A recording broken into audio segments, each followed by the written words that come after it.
again, we've got a little gathering. I'll be your MC. My name is Jay Prasuhn. I'm with Lightspeed Bicycles. And we've got here, not sure how it's oriented for you guys, but upper screen is Chris Brown. He's the Lightspeed sales manager. He's your guy waving there. And on the other screen is going to be Brad Devaney. He's the engineer behind the design.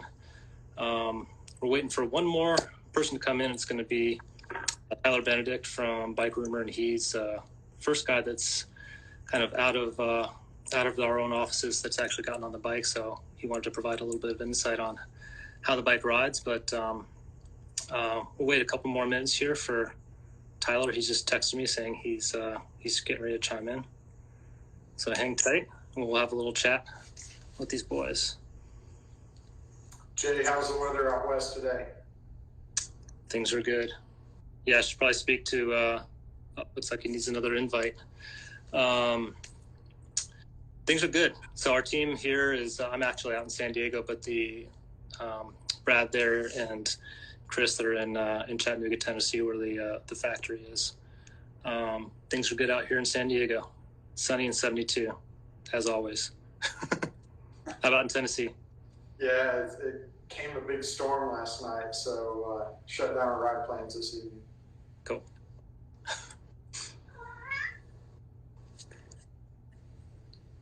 I guess we can probably get going a little bit with this. And again, anybody that's got any questions for Brad or Chris about the design of this bike,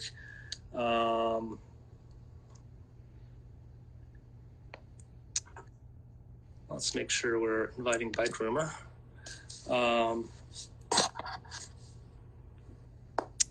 Yeah, anybody's got questions on this bike or on the design of any of the Lightspeed bikes, please feel free to chime in. Happy to answer any of those questions. But I'm going to scroll through and see if we've got anything. Hey. Here we got it. There we go. All right. Welcoming Tyler Benedict, editor with BikeRumor. So he's we've got California, we've got Chattanooga, and now we've got Southern Utah. Where are you posted up right now? We are, that's Vermilion Cliffs National Monument, if I can get my pointing back there. Awesome. So we're out doing a little family road tripping. Beautiful. Nice. Yeah. Well, thank you for joining us. Really appreciate it. No problem. I'm glad I had service. It's not like a little pocket with LTE and everything around us is just dead zone. So crazy. Cool. So let's kind of get into it. Today's the debut of the new Pinhoti III trail bike. Definitely a lot of changes. The bike, the name has definitely a lineage, but and I'm Chris and Brad, I'm sure you guys can speak a little bit to that. Yeah, so the Pinhoti's, wow, to not get too emotional about it, it's like one of our most spiritual trails. It's a cool area, about a 330 to 350 mile long trail from South Carolina to Alabama, just about 20 minutes south of us here in Chattanooga through North Georgia. So one of our backyard systems, we've got some really cool events that go on there every year. Trains North Georgia. It's a tip to tip of the Pinhoti. Takes all of it and then a little bit more. And then we've got a really cool time trial series. It's like a 50, 35, 17 point-to-point time trial along the Pinhoti. And it's some of its more technical sections. So it's a great stretch of trail and something we're super fired up about. Cool. And you made put a little bit of a local touch on the bike with that. There's a turkey footprint. What's the story there? Yes, the turkey track. Yeah, the turkey track. We've etched it into the seat tube. That's the trail marker along the Pinhoti. You'll see those trail markers on trees. So that's bringing a piece of the trail onto the bike. Excellent. So give us a little rundown of the impetus behind redesigning this model. Is it a matter of the way people are riding these days? Things are changing, and wanted to have a bike that appealed to people that were less into race and more into just going for a big ride? Yeah, we have a racing heritage, and our bike is long overdue for an update when it comes to, a really more well-rounded trail bike. And in doing so, it may sound a little counterintuitive, but we scrubbed a little weight out of it. And so this update is really tube set and geometry. It's a big change for us. And so just a modernized geometry, the tube set, we wanted a more lively, more compliant bike. The previous iterations were proving that titanium was stiff enough. And, long hours spent on the trail, a more lively trail bike needs to have more character. And so we brought some of that feel of titanium back into this design. Cool. Yeah, and I think where Tyler's actually been, like, I don't get Tyler in the conversation, see what he thought of it. How long you been on it? What do you think? Yeah, you're cutting out a little, so hopefully I'm not. Just been on a little bit, but it's so full disclosure, like I'm coming from years and years and years of nothing but full suspension, so to get back on a hardtail was kind of different at first, but I think I've got a titanium cross bike, so like I'm used to that tie feel, and I love it. And so the first thing I noticed really, like, it's just that everyone says, oh, tie's got that springy kind of like really feels alive for a metal bike. Yep. Much like steel, only lighter, and you really do notice that. So without having ridden the prior version, I think there's definitely that. I hate to say springy because it has a bad connotation in full suspension, but for a hardtail, you want that little bit of spring and kind of cush in the back, but it's also like a poppy feeling, right? Like launching off some of the little jumps that I don't even think about anymore. This one was like, whoa, it's like all of a sudden you're like, almost a foot higher in the air just because it's like such a direct feeling. And it was really pretty fun, and then combine that with like the huge tires on that thing, it's just, you can just rip through the berms. And, if you guys haven't seen the post on BikeRumor, there's a few action shots in there of doing exactly that, just like ripping it through some turns and stuff. And it's a fun bike for sure, man. I really enjoyed it. And, the other thing that really stood out is just when it arrived, we got it through Lightspeed's home, home delivery, right? I think it's called. Got it.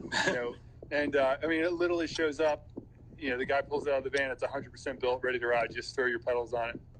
And that was really rad because we, sometimes we have a lot of bikes that sit in boxes for, a little while just because we don't have a chance to build them up quick enough. And this was, you literally just, like I said, throw your pedals on and get out and ride. But it's, that first impression of that bike is stunning. I mean, it's gorgeous. And I guess we got the one with the kind of mixed brushed and polished finish, right? Right. Yeah, it's worth it. I don't know what the upgrade charge is for that, but it's absolutely gorgeous. So well done. Sweet. We actually have a question from someone that's viewing right now.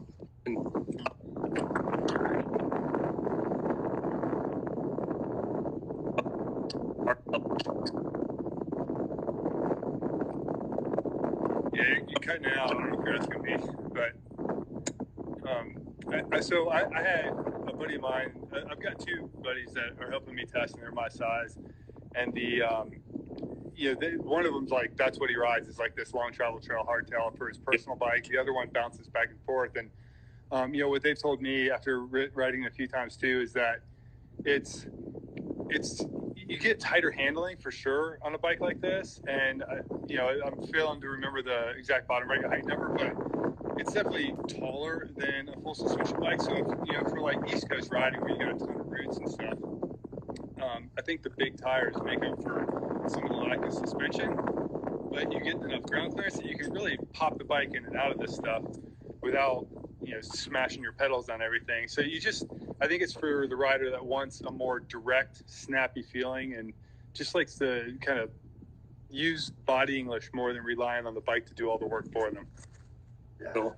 Makes sense. Yeah, I guess I can go back to Chris and Brad. I guess with the when you guys were engineering, was that what you were thinking? Was something that's a little bit more engaging? Yeah. Old school.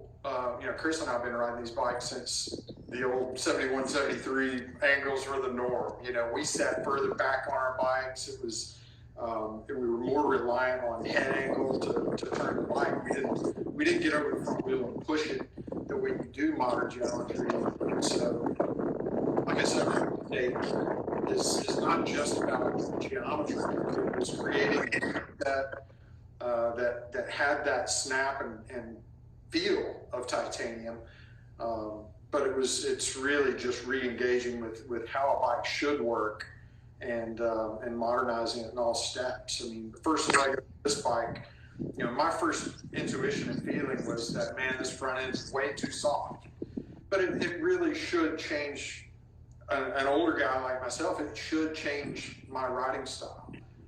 It allows me to up my game and you know, how we ride a bike for an hour versus 6 hours might change a little bit, but this bike is fully capable where, you know, older designs just weren't at all. Yeah. Cool. I know there's a few pretty unique that are worth calling out. And I don't know if maybe we can get some look at that. There's the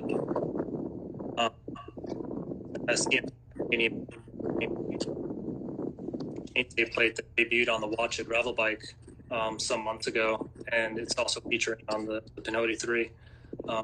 People can get a look at it. Yeah, so like the technical pieces you're calling out, the plated chainstay, that simply gives us more chain ring clearance, you know, bigger chain ring capability, more tire clearance with a proper length chainstay. But I think what we're more excited about, rather than just that simple technical thing that should happen, what we're more excited about is the tube set, the involvement of our newer staff, you know, bringing in some younger minds and guys with a better eye to style has really changed this tube set.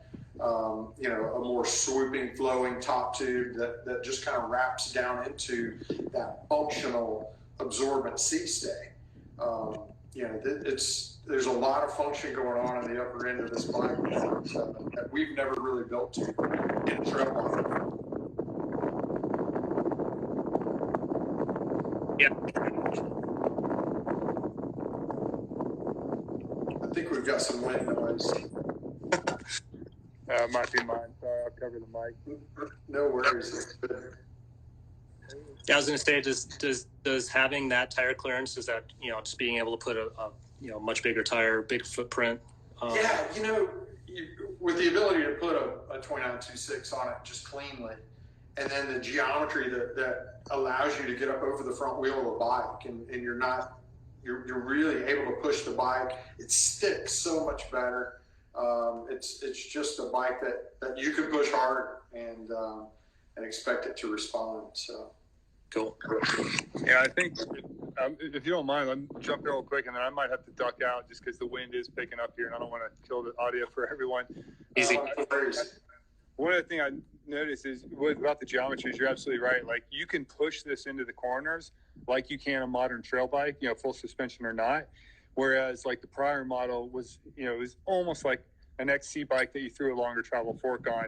And with this one, you got the bigger, you know, like, I think, you know, 0.2 inch bigger tires all around for, you know, whether you're running 29 or 27.5 plus, or I guess just 27.5 now. And then, yeah, that like slacker, longer front end with a little bit more aggressive riding position. You can ride it like a modern bike, and you got that tiny bit more travel if you wanted to. It was a fun bike for sure. Yeah. The overall change in times past, you know, the old mindset, we were looking at 100 millimeter bikes that you could put a 120 on. You know, this is clearly a 130 bike. You could take it out to 150 travel forks, but you know, I think 130 is the sweet spot. That's where it's most capable. We're not building a dirt jumper, of course, but it's just a super capable, nice long hour trail bike that you can push a little harder and well, I should say a lot harder, and it's just so much more capable. Cool. Hey, what's the somebody's asking the head tube angle as you speak? Yeah, 67.5 at 130. Okay, cool. Yeah. Yeah, and you're talking about like long, like bike packing could be an awesome setup for it as well. Yeah. I mean, one of the tests for this bike, in just recently, Austin here in our shop, he did the Hurricane 350 on this bike, and his feedback. Austin's a great guy, man. He's super.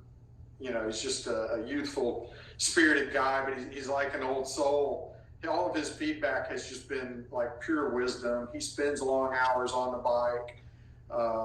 And so, I was a little bit concerned that we put too much compliance into it. And, with the bike loaded and knowing what a talented cyclist he is, I felt like maybe we went too far. And he came back, he was like, no, don't touch it. It's, you've got it. So it was good to have him on that prior to the Hurricane.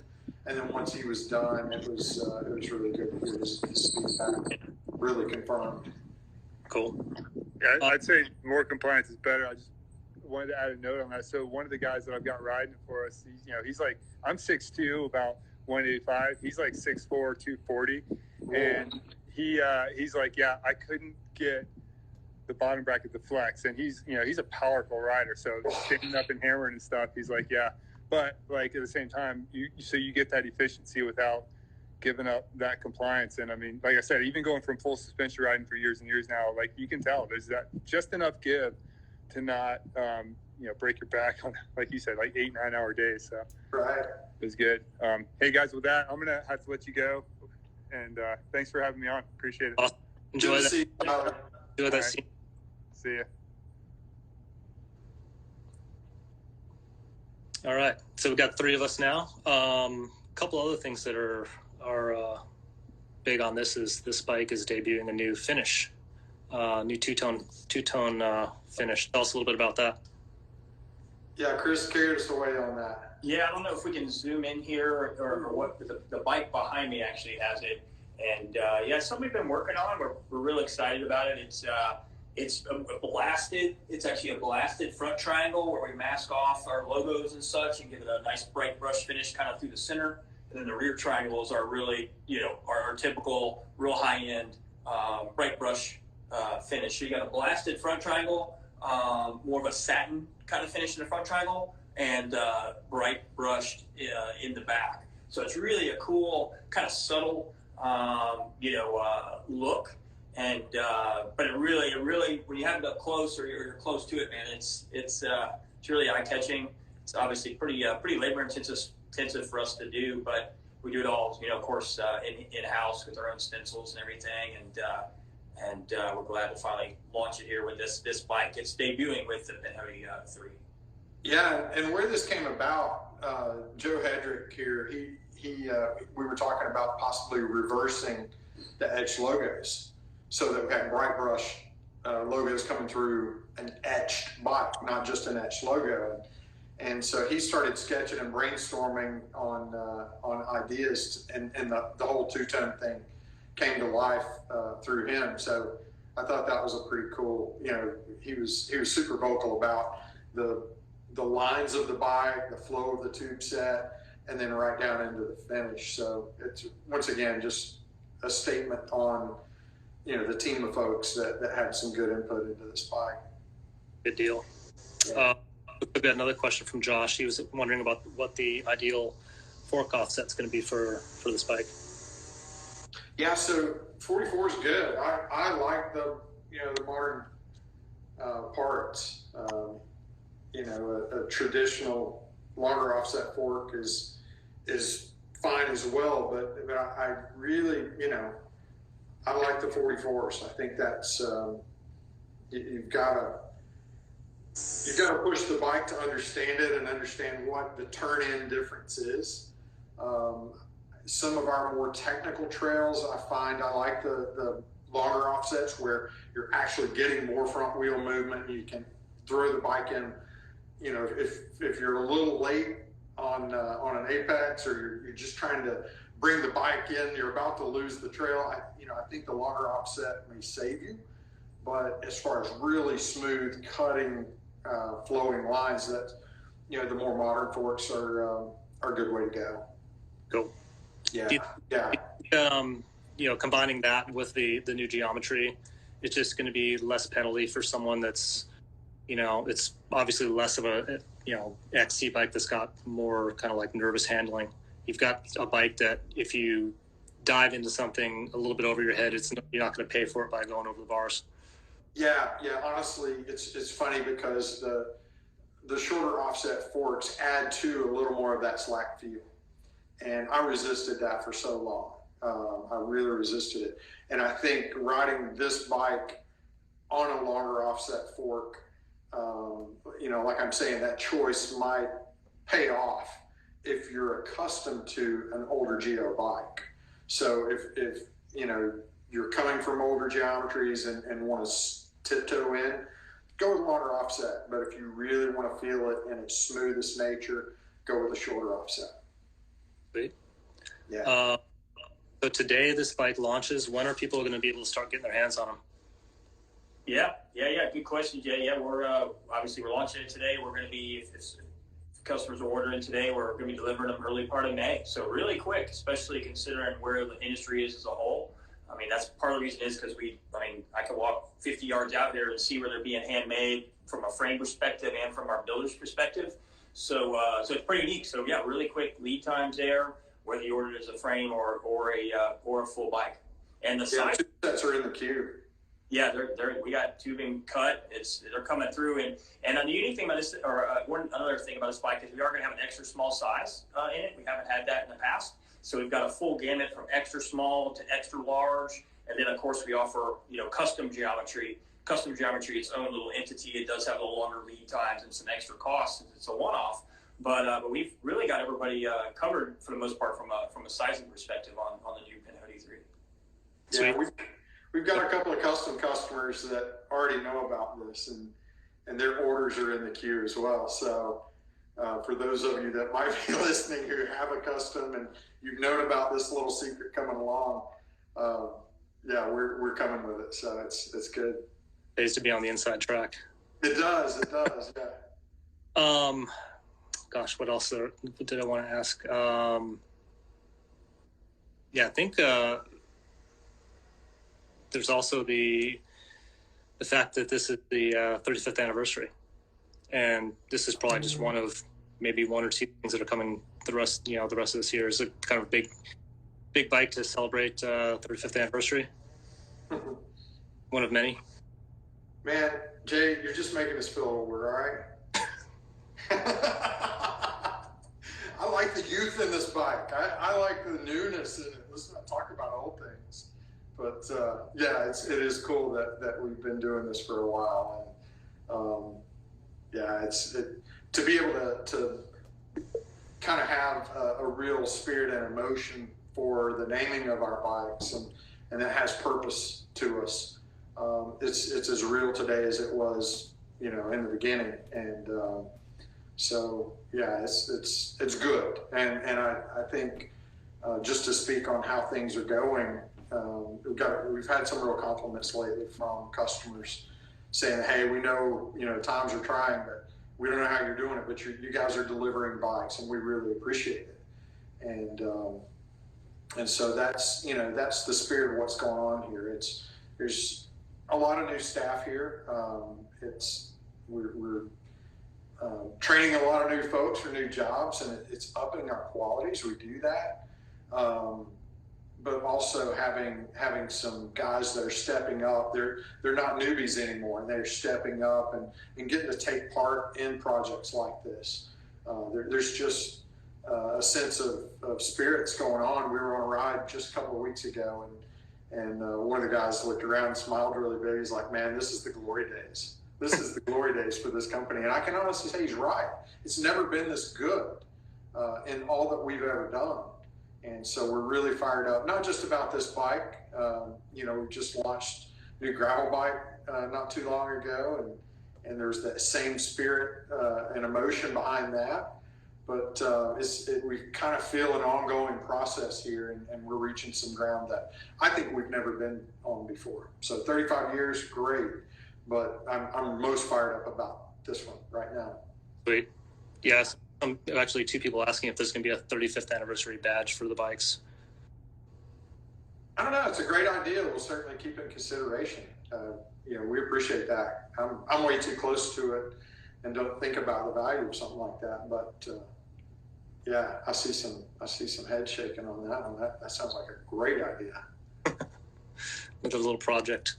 Gosh, I think that's good. Unless there's anything else you guys thought would be. Well, Tyler brought it up a minute. Chris, you want to talk about how we're delivering bikes differently today than we used to? Yeah, that's a good point, Brad. So yeah, depending on where you're located, we have our own. Started it earlier this year called Home Delivery Right, and it's an option when you order to where instead of a bike being shipped in a box to your door, like basically assembled, this service we work with, they literally text you, call you a day, 2 days in advance of when your bike's gonna be delivered, schedule it to literally be delivered to you at your work, at your home, and it's in a van. They pull it off their van, bring it to your door. It's already all tuned from our technicians here.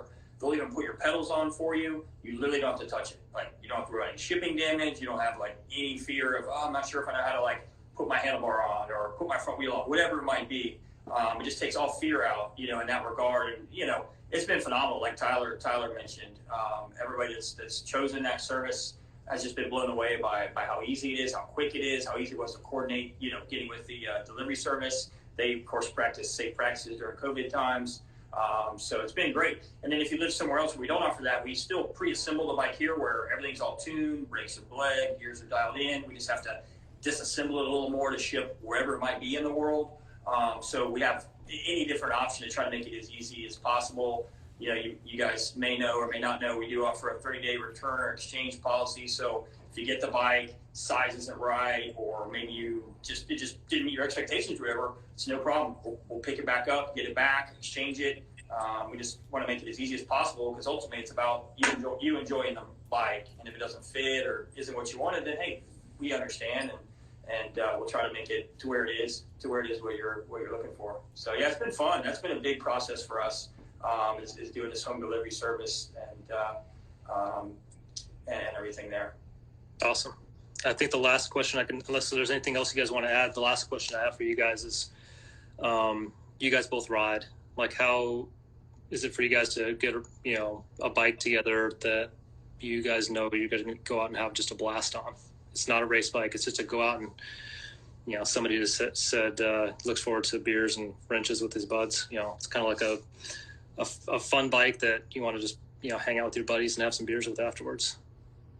Yeah, I mean, that's kind of the spirit of what we do these days, Jay. I mean, I can't say this on Chris's behalf because Chris is still, anytime Chris pins a number on, look out. He's on it. That guy's on it. But anytime that I'll pin a number on, it's got to be fun. There's, that edge is gone. It's so dull and smooth. There's no edge at all. But it is a bike that I fully intend to do a couple of 6 hours on. It's cool that we've got, the youngest guy in the bunch here is the guy that's out doing the longest events. And, we were just talking this morning, actually, about the intensity levels and, all this fun stuff. He was doing some interval training yesterday. It's so cool that for a trail bike, a do-all trail bike, even some of our really gnarly gravel is what this bike is capable of. If you want to go ride it easy, absolutely. You'll set it up a little differently. But if you're going to set it up for packing or a true long haul race, once again, super capable. So pretty exciting, a lot of fun. It's good to have a fresh hardtail in the family. It's for me, I want new bikes all the time. So I can say it's long overdue, but I think our timing was right, actually. And thanks to Chris and the guys for planning the launches of these bikes and when we bring new stuff out. When one thing I mentioned, Jay, and I know I don't know who else is on here, but normally we could go into more events this year, but obviously it's a unique situation. But we will be at Unbound, this year. Of course, Unbound Expo and everything. We'll have the Pinhoti there, of course, with our gravel bikes and some other stuff. So if any of you guys are doing Unbound or going to be dropped in there just to check it out with a friend, come by. We'll have a couple of these, take it out for a ride. you know, and we'd love to meet you. And that's what's, you know, that's the biggest thing. Like we really enjoy, you know, everybody, you know, customers, our customers, whether you're our customer or not, you know, please come by, you know, we're love to talk to you. Killer. Yeah, I've been leaning in here reading a few questions. Somebody had asked when the first Pinhoti happened. And the first Pinhoti was created about 8 years ago. It released and launched, what, 6 years ago, Chris? Yep. Yeah, so the evolution of the bike was a 142 spaced through axle bike, and it was, you know, once again, it was proving that we could build a stiff enough hardtail, and it had truly pinning a number on racer mindset behind it. And then it, you know, essentially that design moved into a boost version. That was the second one. And then for the 3, it's a whole new bike. It is, you know, it could have gotten a new name, but we love this trail. And we love the spirit of this bike so much that it's just the proper badge to put on it. It's going to be rolling the same trails, probably at a little higher speed, getting pushed a little harder, but in a couple of different setups. Whether it's a one-day event or you know, in Austin's case, it'll be about 3 days. I think this year he'll spend on the Benedict for TVA. Yeah. Cool. Well, if there's no other questions, if you guys have any other input, probably wrap this up. But thank you all for joining us, and look forward to seeing you guys out at the events and once they start opening up again. If there's any other questions you guys have, feel free to reach out to the Lightspeed team through live chat or give them a call. They're there to answer all your questions. Again, thanks for joining us, and see you out on the trail and on the roads. Good to see you, Jay. Guys, thank you all. See you guys.